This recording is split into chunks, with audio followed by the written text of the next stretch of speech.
This is Dr. Lou Cella, Doctor of Sport and Performance Psychology. And when I have clients who call me after games with problems and they say, well, this gave us trouble.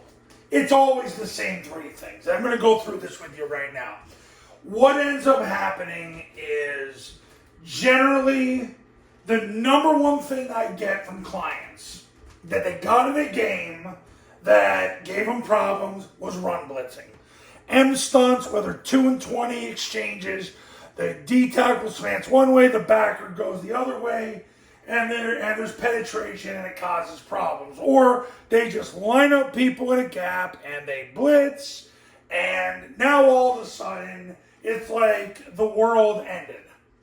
That's something for which you have to prepare. And I'll be honest with you, on this YouTube channel, sometimes I don't know if we spend enough time on run blitzing. Perhaps we should. Run blitzing is when I get calls on the weekend, that is something I get a call about all the time. All the time is run blitzing. Dealing with run blitzing. How do you solve it? You gotta practice against it. You gotta go against the M stunts. 2 and 20 techniques. 2 goes one way, 20 goes the other way, and basically, how do you deal with that? And really, as long as everybody fits in the right spot, you don't deal with problems. The problem is with run blitzing is when the offense is so defensive focused and so externally focused that what ends up happening is they hesitate or they take bad angles, and that's where they get beat.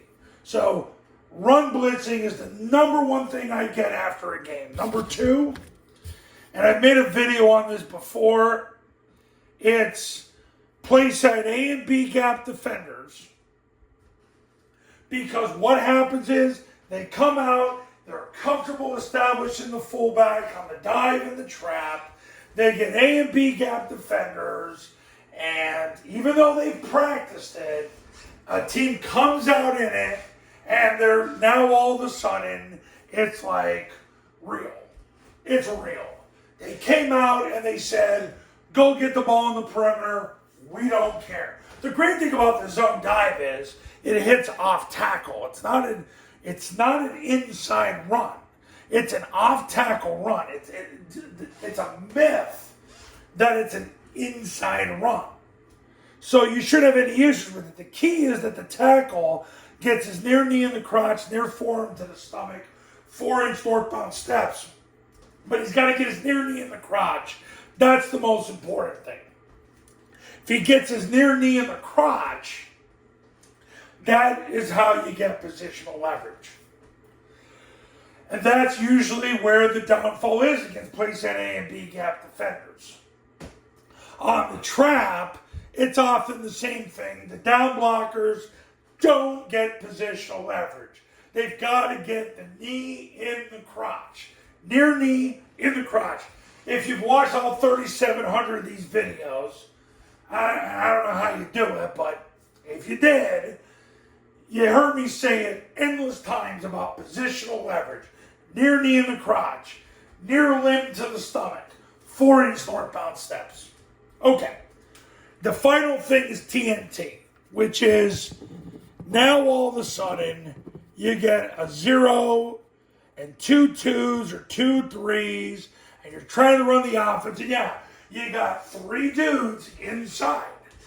And even though you practiced against it, maybe you're facing some real dudes now, and you go to triple team, but everything's a little different.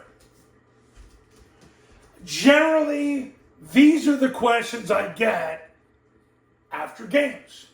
Well, we had trouble with something. I don't even have to know. I don't have to watch film of what they got. It's always the same 3 things. Run blitzing, gap fronts, TNT.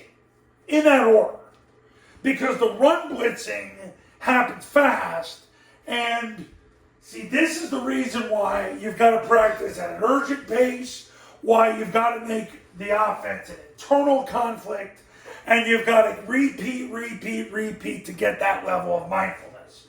And I will tell you this, you can prep your kids over and over and over. There is no substitute for playing football games. And guys, like any offense, but definitely this one, sometimes it takes 3-4 games to catch up to game speed. Because no matter what you do in practice, you cannot emulate playing an actual football game. So, that being said, run blitzing is what I usually get as, well, they did this to us. And all of a sudden, everything went out the window because you were so externally focused on what they were doing, your players hesitated, and they didn't move as fast, and their angles were different, and everything they learned went out the window, and they reverted back to 7th grade. So, that's that. Run blitzing, gap fronts, TNT. So, how do you counter it? Spend your time practicing against it. Against run blitzing, TNT, gap fronts. In the order I would go run blitzing, gap fronts, TNT. Because generally at the end of the day, what ends up happening is on the play side, there's somebody penetrating in the A gap, and there's somebody penetrating in the B gap, and everything you did just went out the window because it's happening fast, and it's really real right now. This is why the 2 most important things I've learned in the 4 decades of teaching this offense are, don't play fat people because fat people get you fired because they can't move their feet. And number 2, you've got to fix the cylinder before you fix the quarterback. Your quarterback will never be what God created him to be until you fix your cylinder. Your cylinder has got to be accurate. They've got to be implicit, they've got to be deliberate, and it's got to just happen. Okay, that's that. Coaches, you want to win big in 2025? Pick up the phone and give me a call right now. 570-332-0265. 570-332-0265. And go to tripleoptionfootball.com/testimonials where you can see all the success stories that come from the camps and the academy. And I'll see you in the next video. Talk soon.